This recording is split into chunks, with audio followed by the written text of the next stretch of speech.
One number. That's all it took to end the most expensive habit in modern music. One number sitting on the wrong side of a balance sheet, and suddenly the biggest group on the planet stopped showing up to the very stages everyone swore they needed.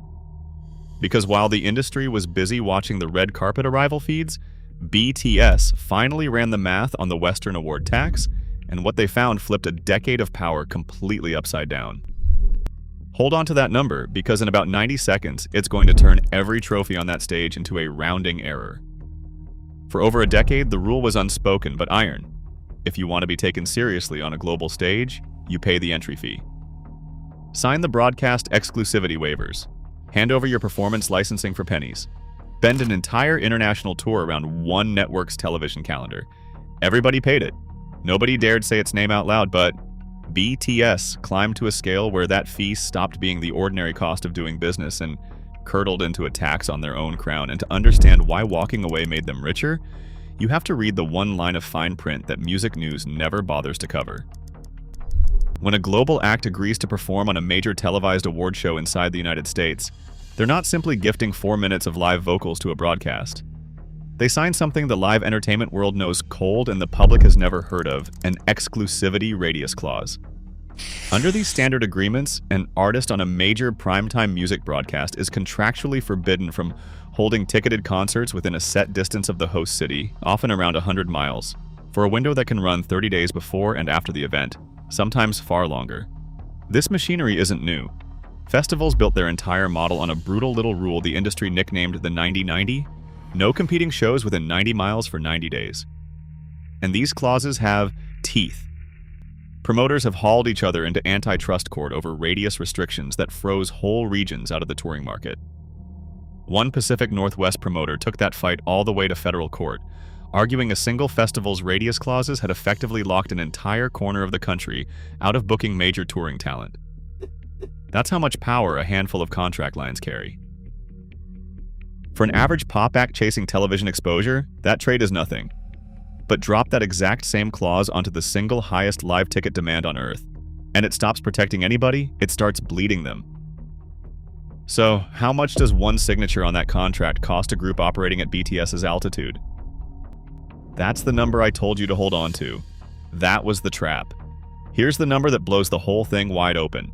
Look hard at the balance sheet, because this is the exact spot where the network math quietly falls apart. A single Grammys broadcast pulls in somewhere in the range of $60 to $70 million in advertising revenue for the network. The 30-second spots running inside it sell for close to $1 million apiece. The performing artist, meanwhile, walks away with nominal scale pay and a modest bump in visibility. That's the deal. That's the entire deal, start to finish. Now set a single BTS stadium night down right next to it.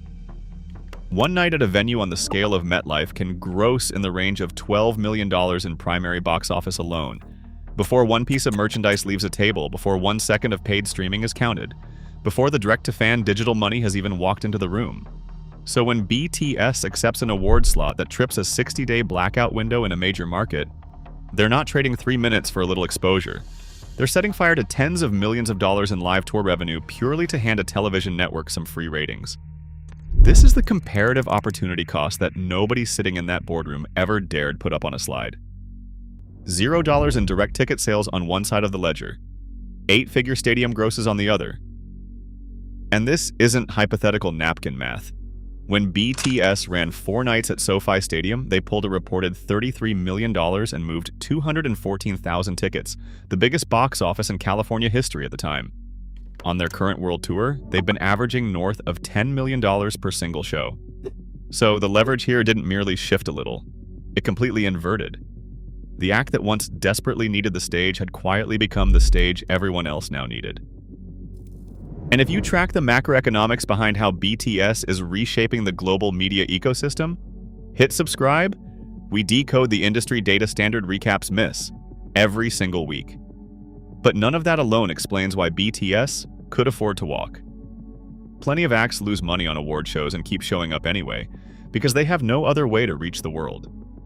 BTS did, and that's the exact part that broke the entire model. So why did the labels swallow this award tax for so long in the first place? The answer is almost embarrassingly simple. For decades, network television owned an ironclad monopoly on mass attention. If you weren't on primetime, the general public didn't know you were alive. Pay the tax or vanish, those were the only two doors anybody ever put on the table. Except BTS and ARMY went and built a third one. An entire parallel distribution machine routed straight around the legacy gatekeepers. This is parallel infrastructure economics in its purest form. Why would you ever trade creative control and touring flexibility for a 3-minute television segment when a single unscheduled Weverse broadcast can pull millions of concurrent viewers from across the globe, with zero institutional overhead and nobody's permission required? On one recent tour night alone, that platform logged around 4 million viewers in a single day. A private broadcast network the group owns outright. Think about what that means. No affiliate deals, no syndication carve-ups, no ad breaks sold off to somebody else. When the group goes live, the global audience arrives at once, on a platform where every dollar of that attention routes back to the artist instead of onto a network's balance sheet. And it doesn't stop at the screen. When BTS wraps a full city takeover around a stadium run, they're not just playing a concert, they're rerouting a local economy in real time. Hotels near the venue sell out for miles and push their rates to the ceiling. Regional transit systems hit peak load. Restaurants, pop-ups, and whole downtown districts glow Bora purple for a weekend and post their strongest numbers of the year. Landmarks get bathed in purple light, and a 2-night show swells into a week-long municipal event fans cross oceans to reach.